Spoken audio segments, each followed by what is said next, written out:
Good morning students, I am Vinit Uttam, your assistant teacher, and today we will discuss about the chapter number 7 of history, revolt of 1857. Students, in this chapter we will discuss about the revolt of 1857, the main centers and the leaders of the revolt, nature of the revolt. So let's start. Students, आज हम लोग पढ़ेंगे 1857 के विद्रोह के बारे में। वैसे मुझे लगता है कि भारत के रहने वाला कोई भी ऐसा शख्स नहीं होगा जिसे 1857 के विद्रोह के बारे में पता नहीं। जैसा कि आप लोग जानते हैं कि जो 1857 का जो ये रिवॉल्ट है, इसने भारत को इंडिपेंडेंस दिलाने में एक मेजर रोल प्ले किया, एक अहम भूमिका रही। कहते हैं कि भारत में स्वतंत्रता संग्राम की जो चिंगारी थी वो 1857 के विद्रोह से ही स्टार्ट हुई।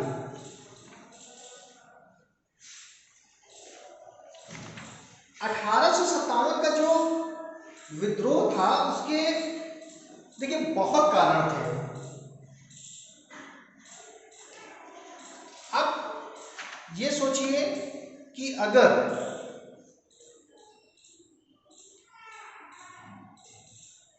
जो 1857 का जो रिवॉल्ट हुआ, अगर उसके सभी कॉजेस के बारे में बात करें तो उसको इस तरीके से कैटेगराइज कर सकते हैं कि सबसे पहला देखिए पॉलिटिकल कॉज।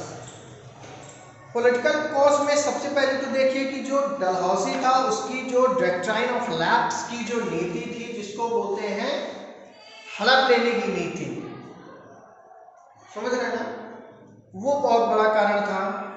मतलब उनका कहने का मतलब था कि किसी भी बाजीराव पेशवा सेकंड ने जो सन एडॉप्ट किया था या जो भी राजा है, अगर उसकी अपनी खुद की कोई संतान नहीं है तो वो राज्य ब्रिटिश एम्पायर के अंडर में आ जाएगा। एक तो ये कारण था। इसी में दूसरा देखा जाए loss of the imperial title, मतलब कि बहादुर शाह जफर द्वितीय जो मुगल एम्परर थे, बहादुर शाह जफर द्वितीय के समय में अंग्रेजों ने ये कहा कि अब कोई भी अपने टाइटल से रूल नहीं करेगा, आपको जो ब्रिटिश एम्पायर है उसके अंडर पे रहना होगा। तो ये भी एक बहुत बड़ा कारण था।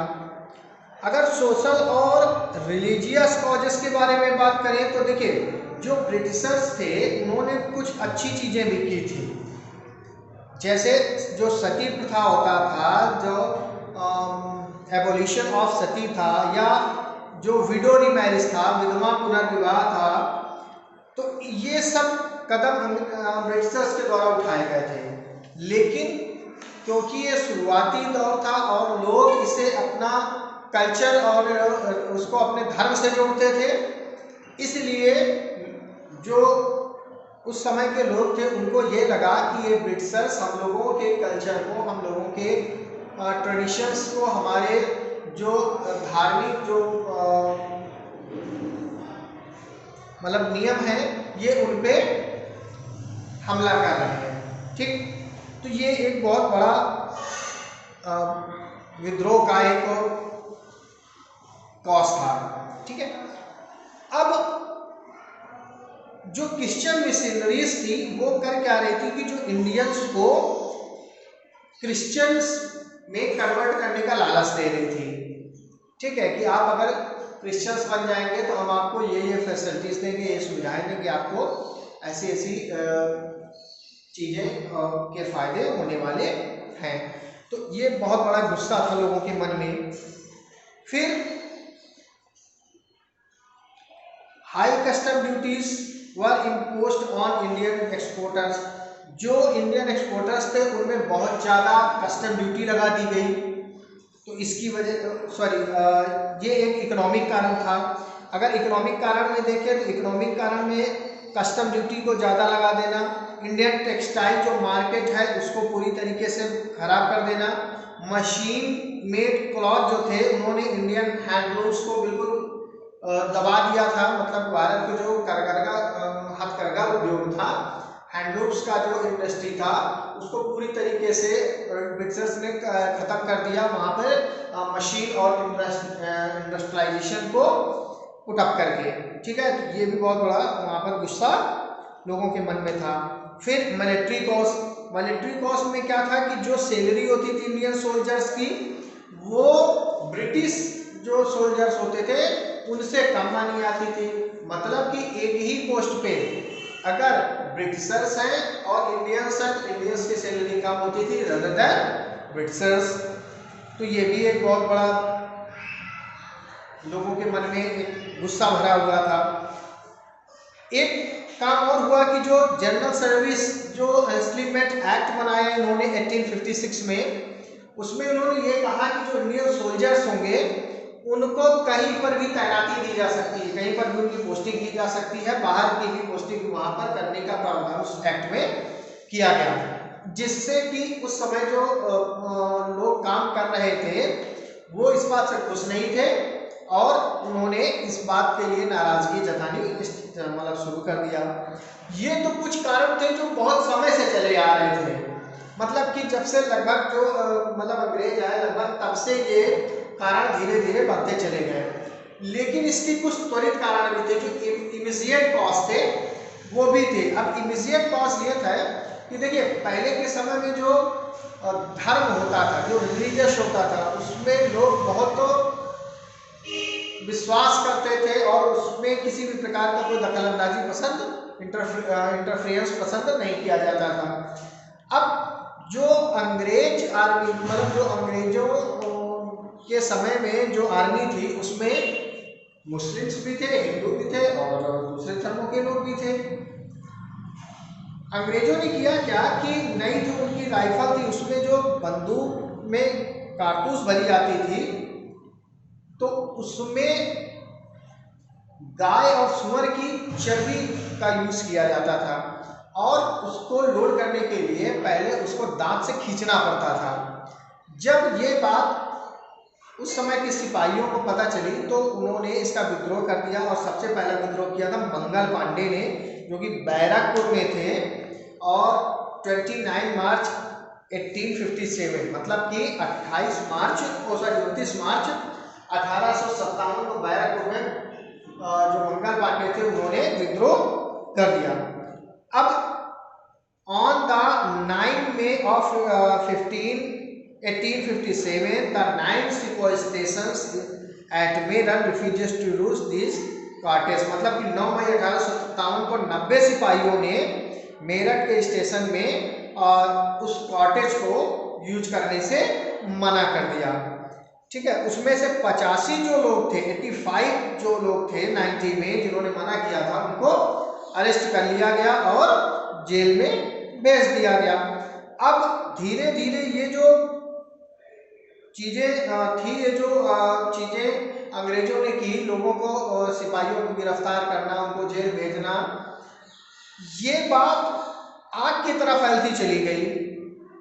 जब आग की तरह फैलती चली गई तो लोगों ने उसको एक जन आंदोलन बना लिया, ठीक। अब जन आंदोलन बना तो लिया लेकिन ये बहुत ज़्यादा दिन तक चला नहीं और ना ही इसके सफल होने के बहुत ज़्यादा चांसेस दिखे अगर आप इंडियन हिस्ट्री को अच्छे से रीड करेंगे तो। रीजंस क्या थे उसके ये समझ लीजिए।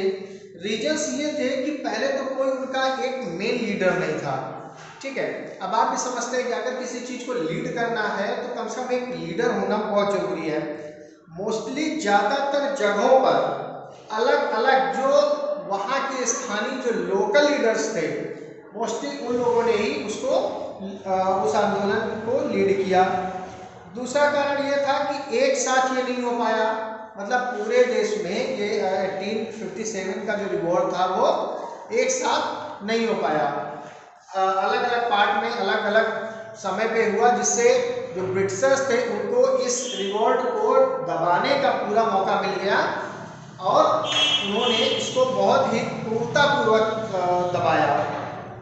ठीक है, ये जो स्ट्रगल था ये भारत के केवल नॉर्थ इंडियन हिस्से में केवल रहा, मतलब कि जो उत्तरी भाग है लगभग वहीं पर ये आंदोलन रहा, बाकी हिस्सों में ये पूरी तरीके से फैल नहीं पाया। दूसरा इस जो अगला जो कारण है जिसकी वजह से ये रिवॉल्ट नहीं सक्सेस हुआ, वो कि उस समय के लोगों के पास इतने मॉडर्न वेपन्स नहीं थे, मतलब कि जो आधुनिक हथियार थे वो नहीं थे जितने ब्रिटिशर्स के पास हुआ करते थे। ठीक है, जो अगला कारण हम लोगों को समझ में आता है वो ये है कि जो कम्युनिकेशन और ट्रांसपोर्टेशन है, संचार के जो साधन है, यातायात और संचार के जो साधन हैं उनमें पूरी तरीके से ब्रिटिशर्स ने कंट्रोल किया हुआ था। ठीक है, ये एक कारण रहा जिसकी वजह से ये 1857 का विद्रोह सफल नहीं हो पाया। अब बात करते हैं कि कौन कौन से मेन सेंटर्स थे और कौन कौन से लीडर्स थे जिन्होंने इस विद्रोह में भाग लिया। सबसे पहले बात करते हैं दिल्ली के बारे में। तो दिल्ली में the rivals of the Meerut reach in Delhi the 11 May 1857, मतलब 11 मई 1857 को मेरठ से दिल्ली वो आंदोलन विद्रोह पहुंच गया। Here the British was not so powerful, यहाँ पर क्या थे, जो ब्रिटिशर्स थे वो बहुत ताकतवर नहीं थे। और यहाँ पर कौन लीड कर रहा था, बहादुर शाह जफर द्वितीय, बहादुर शाह जफर जो मुगल एम्परर थे वो यहाँ पर लीड कर रहे थे।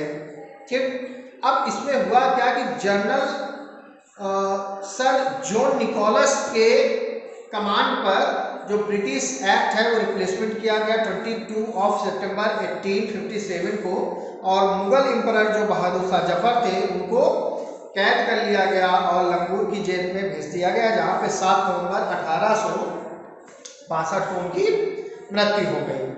फिर दूसरा अगर मेन सेंटर के बारे में बात किया जाए तो कानपुर में ये नाना साहब के नेतृत्व में ये विद्रोह चलाया गया था। फिर बाद में उसको तात्या टोपे ने उसको आगे कंटिन्यू किया था। ठीक है, फिर इसके बाद हम लोग बात करेंगे बिहार के बारे में। तो बिहार में ये आंदोलन कुंवर सिंह और जमींदार ऑफ द जगदीशपुर और उनके जो भाई थे अमर सिंह, इनके द्वारा ये विद्रोह चलाया गया था। ठीक है, मतलब उन्होंने इसको लीड किया था वहाँ पर। बाद में उसको कमांडर पीर अली के द्वारा सहयोग मिला, लेकिन वहाँ पर भी अंग्रेजों ने बहुत क्रूरता से उसको खत्म कर दिया, उस विद्रोह को खत्म कर दिया। लास्ट में हम बात करेंगे झांसी के बारे में। झांसी में तो जैसा आप लोग जानते हैं कि रानी लक्ष्मीबाई ही वहाँ पर लीड कर रही थी, और वो 17 जून 1858 मतलब 17 जून 1858 को वो बहादुरी से लड़ते हुए वीरगति को प्राप्त हुई थी। तो ये हमारा चैप्टर था जिसमें हम लोगों ने यहाँ डिस्कस किया revolt of 1857। Students, I hope you enjoyed this video, but if you have any doubt, if you have any query, then you can ask me. Till then, bye bye.